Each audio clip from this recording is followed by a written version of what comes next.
नमस्कार साथियों, स्वागत है आपका। देखिए, आज हम यूपी पुलिस में होने वाले सभी पैरामीटर पे बात करेंगे। कौन कौन से स्टेप होते हैं जिससे कि फाइनल मेरिट बनती है फिर बाद में और आपकी ज्वाइनिंग होती है। तो शुरू से लेकर एंड तक बात करेंगे। वीडियो में बने रहें, बहुत ही ज़्यादा इंपॉर्टेंट वीडियो है। अभी आपको पता होगा कि 2024 की भर्ती हो चुकी है, मतलब हो रही है। इसमें आपका रिटन एग्जाम हो चुका है और इसकी लग गई है मेरिट। इसका आ गया आपका रिजल्ट। रिजल्ट आने के बाद जो इसके दूसरा स्टेप है वो क्या है आपका पीएसटी और डॉक्यूमेंट वेरिफिकेशन। अब इसमें क्या होता है, इसमें सबसे पहले आपके डॉक्यूमेंट चेक होंगे। वो उसमें कौन कौन से होंगे? हाई स्कूल की मार्कशीट, इंटर की मार्कशीट, कास्ट सर्टिफिकेट आपका, और उसके बाद जो भी आधार कार्ड पैन कार्ड है आपका उसका वेरिफिकेशन होगा। इसीलिए ये हाई स्कूल की मार्कशीट और आधार में जो आपका वो है नाम है वो एक होना चाहिए। यदि किसी का अलग है तो वेरिफिकेशन में प्रॉब्लम आती है, इसीलिए इन चीज़ों को सुधार लें, ठीक है। और इसमें डीवी के लिए आपके कॉल लेटर कब आएंगे? इसके कॉल लेटर यूपी पुलिस की वेबसाइट पे आपको देखने को मिलेंगे जल्द ही, क्योंकि दिसंबर के तीसरे सप्ताह में इसकी रनिंग मतलब डॉक्यूमेंट वेरिफिकेशन है। रनिंग इसकी जनवरी के तीसरे सप्ताह में है, उस पर बाद में बात करेंगे। हम पूरी बात करेंगे कि लास्ट तक क्या होगा और आपको किन किन बातों का ध्यान रखना है जिससे कि आप ये चारों स्टेप सफलतापूर्वक पार कर सकें, ठीक है। अब फाइनल मेरिट कब लगेगी तो वो भी देखेंगे। तो देखिए, ये डॉक्यूमेंट वेरिफिकेशन पास होने के बाद एक यहाँ से आप घुसेंगे, एंट्री करेंगे, ठीक है। यहाँ से एंट्री के बाद यहाँ पे आपका डीवी हो जाएगा, डीवी। उसके बाद यहाँ पे क्या होगा, आपकी लंबाई चेक होगी इस पॉइंट पे। और इसके बाद जैसी लंबाई में आप पास होंगे तो लड़कियों का तो वेट नपेगा, वजन नपेगा, और लड़कों का क्या होगा, सीना। तो सीना नपेगा, सीना। तो इसमें क्या है, एक तो 79 सेंटीमीटर होना चाहिए, उसके बाद 5 सेंटीमीटर फुलाना होगा। जैसे ही इस स्टेप को आप पास करते हैं उसके बाद यहाँ पे आपका फिट लिख दिया जाएगा या क्वालिफाई लिख दिया जाएगा और आप सीधे बाहर चले जाएंगे। सीधे फिर आपको अपने घर जाना है, रुकना नहीं है, ठीक है। तो ये डीवी में ज़्यादा टाइम नहीं लगेगा। जो बच्चा पहले जाएगा उसका जल्दी होगा, इसीलिए टाइम से पहुँचें। उसके बाद आपको कुछ नहीं करना, अपनी रनिंग जो आप कर रहे थे डेली वही करना है। जिस दिन डीवी है उस दिन आपकी रनिंग नहीं हो सकती, लेकिन सुबह आप लगा सकते हैं यदि पास में ही है कहीं पे तो, वरना एक दिन की छुट्टी ले सकते हैं, वो तो नॉर्मल हो ही जाती है। उसके बाद क्या है, आपका स्टेप 3 आएगा। इसमें क्या है, मेरिट नहीं लगेगी। अब जो जो बच्चा डीवी में पास हो गया है वो पीईटी की तैयारी तो कर ही रहा था, तो दोबारा से करेगा। और फिर इसके क्या होंगे, उसके कॉल लेटर आएंगे या फिर मैसेज, मतलब आप जो वेबसाइट है उस पर चेक करेंगे तो उस पर आपको रनिंग की डेट दिख जाएगी, ठीक है। तो जब इसके भी कॉल लेटर आएंगे, एडमिट कार्ड आएंगे, तो रनिंग की डेट आपको जब दिखेगी तो उसको डाउनलोड कर लेंगे। अब लड़कों की रनिंग कितनी है, 4800 मीटर। तो आपको जिला और कितने, मतलब किस तारीख को आपकी डेट है ये पता पड़ेगा केवल, ठीक है। तो उसको करने के बाद लड़कियों की है 2400 मीटर, कितने देर में, 14 मिनट में। और लड़कों की आपको पता ही है 25 मिनट में। तो ये आराम से हो जाएगी। जिस बच्चे की अभी टाइमिंग जो है 28 मिनट या 30 मिनट भी आ रही है वो भी बिल्कुल चिंता ना करे। और किसी लड़की की यदि 20 मिनट भी टाइमिंग आ रही है 2400 मीटर में, तो वो भी चिंता ना करे, आराम से रनिंग करते रहें, क्योंकि अभी आपके पास पूरे 30 दिन हैं। तो इनमें आपकी जो तैयारी है आराम से हो जाएगी और 4-5 मिनट कम हो जाएंगे, 2-3 मिनट। और जैसे ही 2-3 मिनट कम होंगे तो वहाँ पे आपकी अपने आप आ जाएगी। और 1 जनवरी को आपको क्या करना है, 1 जनवरी से आपको अपनी जितनी भी रनिंग है, लड़कियों की 2400 मीटर है और लड़कों की 4800 मीटर है, 1 जनवरी को आपको टाइमिंग लगा के पूरी रनिंग करनी है जैसे वहाँ पे एग्ज़ाम में होती है।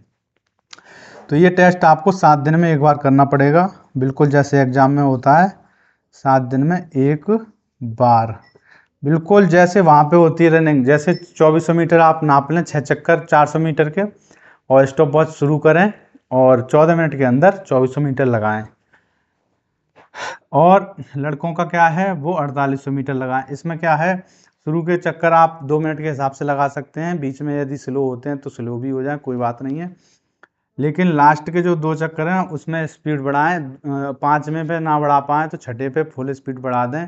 और थोड़ा जब हार जाएं 200 मीटर या 100 मीटर स्पीड से भाग के तो थोड़ा रिलैक्स करें, धीरे करें स्पीड, फिर स्पीड बढ़ा दें। इसी तरह आपको लास्ट चक्कर पार करना है, लास्ट के 2 चक्कर।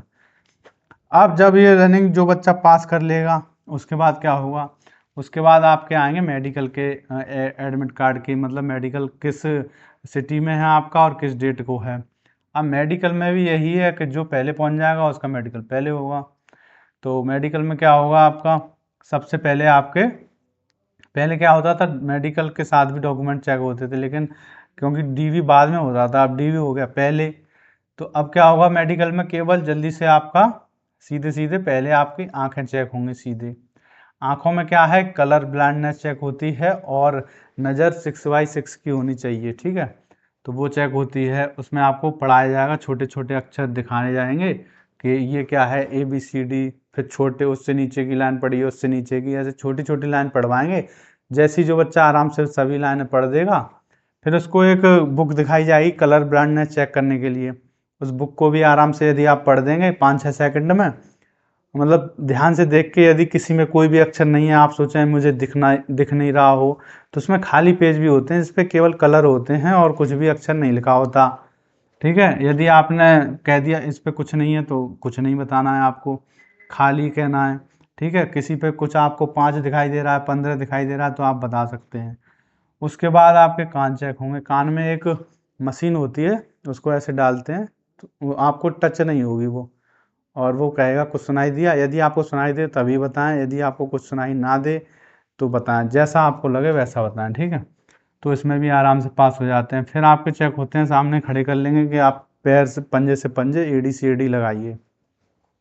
तो यदि किसी के घुटने चिपक गए आपस में ऐसे तो नौकनी है, यदि घुटने दूर दूर हैं तो नौकनी नहीं है, इसमें पास हो जाएंगे। फ्लैट फुट क्या होता है, ऐसा फ्लैट होना चाहिए पैर, ठीक है, बीच में से ये एड़ी है आपकी, ये पंजा है, ये ऊपर होना चाहिए। ऐसा जिसका है वो देख के ही पता चल जाएगी, यदि पानी में कोई पानी में भी करवा देते हैं, वरना देख के ही पता चल जाती है, इसमें भी पास हो जाएंगे आप, ठीक है।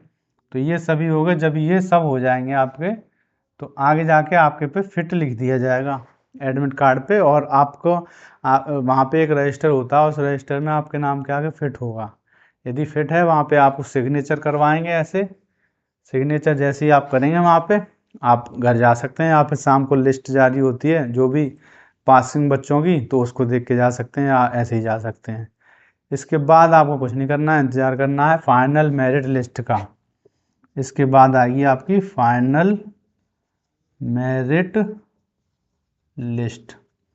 अब ये फाइनल मेरिट लिस्ट आएगी, बस इसका इंतजार करना है। इसमें 1-2 नंबर बढ़ भी सकती है, और यदि रनिंग में डीवी में मेडिकल में जो बच्चे फेल होते हैं यदि ज़्यादा, तो उतनी भी रह सकती है, क्योंकि सेकंड मेरिट लिस्ट जब आती है तो ये जो अभी मेरिट है उससे नीचे ही जाती है, क्योंकि बच्चे कम पड़ जाते हैं। क्योंकि रनिंग में लड़कियां भी बहुत फेल होती हैं और लड़के भी फेल होते हैं, और सर्दियों का मौसम है, इसीलिए ऐसा ना हो कि ज़्यादातर बच्चे बाहर जाएं, ठीक है। तो कुछ भी नहीं कह सकते हैं, वो तो रनिंग होने के बाद ही पता चलेगी। यदि सेकंड मेरिट लिस्ट आती है तो जितने पे अभी मेरिट गई है उससे नीचे ही जाएगी, और यदि सेकंड मेरिट लिस्ट नहीं आती है, ज़्यादातर बच्चे पास होते हैं, जो कि 10% ही चांस है, तो इसकी मेरिट 1-2 नंबर भले ऊपर उठे, और वरना उतनी ही जा सकती है। ऐसा नहीं है कि उतनी नहीं जाएगी, उतनी भी जा सकती है, कुछ कंफर्म नहीं है। ये तो रनिंग होने के टाइम ही पता चलेगा कितने बच्चे पास हो रहे हैं, कितने बच्चे फेल हो रहे हैं, ठीक है। तो चलिए मिलते हैं, और यदि आपको कोई भी जानकारी चाहिए तो आप कमेंट कर सकते हैं। तो मिलते हैं अगली वीडियो में, तब तक के लिए थैंक यू।